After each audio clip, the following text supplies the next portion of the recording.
Bring my car now. I have 5 minutes. Diana Hartwell stood in Mercy Hospital's VIP parking lot, phone pressed to her ear, voice sharp and impatient. In front of her, a valet attendant, name tag reading Samuel, held her keys.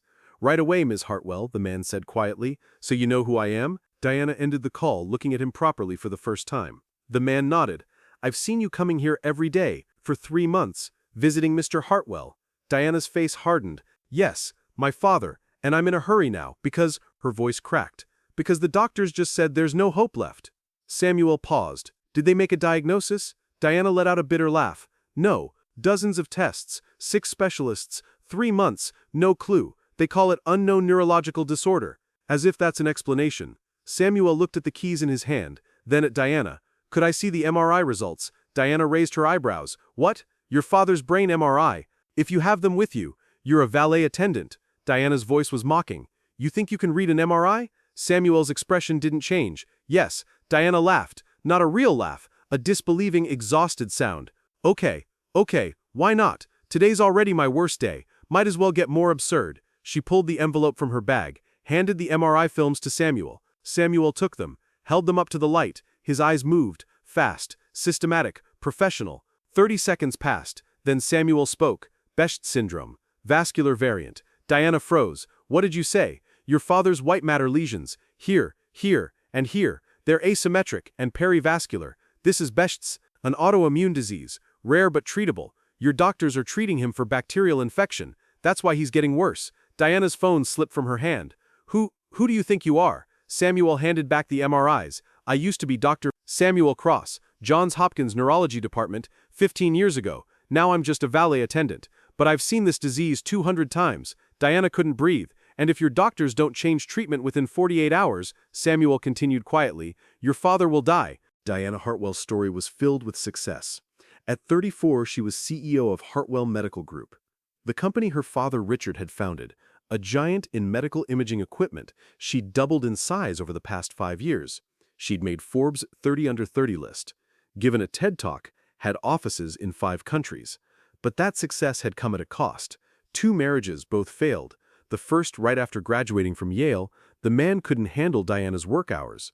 The second a year after becoming CEO. This time the man couldn't handle Diana's money. Now Diana lived alone, in a Manhattan penthouse. Minimalist, cold, perfect, filled with never-ending work emails. She woke at 5 a.m., went to bed at 11 p.m. Success was her only companion. Until her father got sick. It had started 3 months ago. Richard Hartwell, 65 years old, healthy, active, woke up one morning unable to walk. His legs were numb. A day later his speech became slurred. A week later he started losing weight. Diana had hired the best doctors, each with brilliant credentials, decades of experience, but none could find the answer. Test results were contradictory. Treatments weren't working, and Richard was getting weaker every day, fading a little more each time. Diana had left work for the first time in her life. She was at the hospital every day, arguing with doctors, searching for new specialists, researching alternative treatments, but nothing changed. And today, Dr. Morrison had said it for the last time. "I'm sorry, Ms. Hartwell. There's nothing more we can do." Samuel Cross's story was the opposite of Diana's. Once, he'd been at the top too. Dr. Samuel Cross, Johns Hopkins graduate, doctor at 28, head of neurology at 32. They called him the brain detective. He solved impossible cases, appeared on the covers of medical journals, gave TED Talks. His wife Grace was a pediatric nurse. Their daughter Lily, at age 7, had drawn a picture with the words "World's Best Daddy." Samuel had framed it, hung it in his office. Then everything changed 15 years ago in a single night. A difficult surgery, brain tumor. The patient, a young man, 23, had complications on the table. Samuel had made a decision.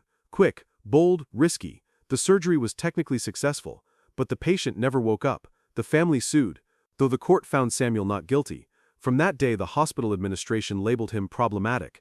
No new cases were assigned. Colleagues kept their distance.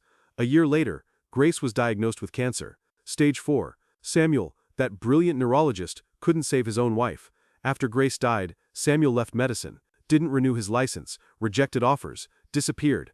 Now he was 52 years old, working as a valet at Mercy Hospital. $15 an hour. Lily, now 12, loved him not because she was ashamed, but because she was proud. But every night Samuel went to bed asking himself the same question. With all this talent, why am I doing nothing? Until that day came. Diana grabbed Samuel's arm. Wait, just wait. In the parking lot, the sun was setting. Car sounds, ambulance sirens, the hum of a city in the distance.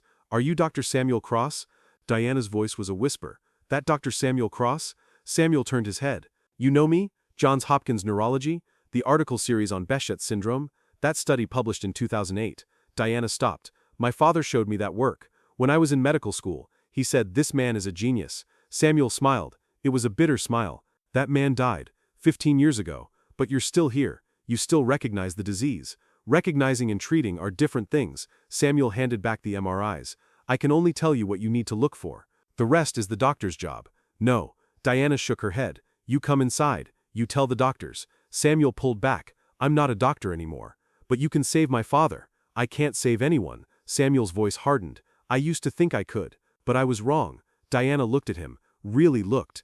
In those tired eyes, those deep lines, she saw the remnants of someone who once believed in himself. What happened? Diana said quietly. 15 years ago. Why did you quit? Samuel didn't answer, just stared into the distance. Diana continued. My father, Richard Hartwell, founded Mercy Hospital, practiced surgery for 30 years, saved thousands of lives. Now he's in that bed, and I. Her voice broke. I can't save him. I have money, power, but nothing works. Samuel turned to her. Diana's eyes were filled with tears. If you're really Dr. Samuel Cross, Diana whispered, please, try one more time. Be a doctor one more time. For my father. Something broke inside Samuel. Miss Hartwell. Diana. Call me Diana. Diana. Samuel took a deep breath. I haven't spoken to patients in 15 years. I don't have a license. Your insurance won't cover me. If I'm wrong, you're not wrong.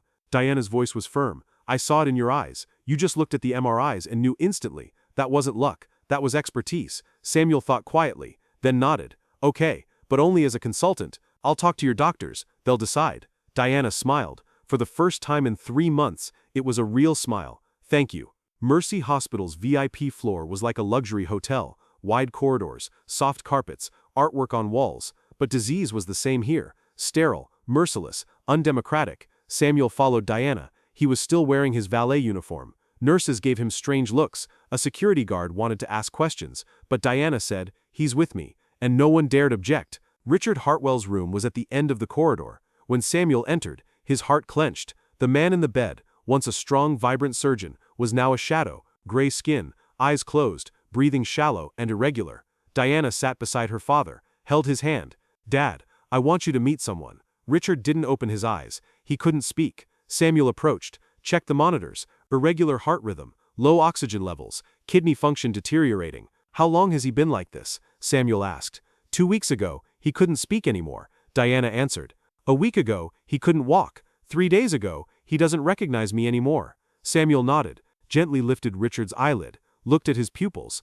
Asymmetric, central nervous system involvement. What antibiotics are they giving him? Broad spectrum. Dr. Morrison thought it might be an infection. But there's no fever. Samuel checked. This isn't infection. This is autoimmune. The door opened. Dr. Morrison entered in his 50s, graying hair, self-assured. Then he saw Samuel and stopped. Who are you? And why are you in my patient's room?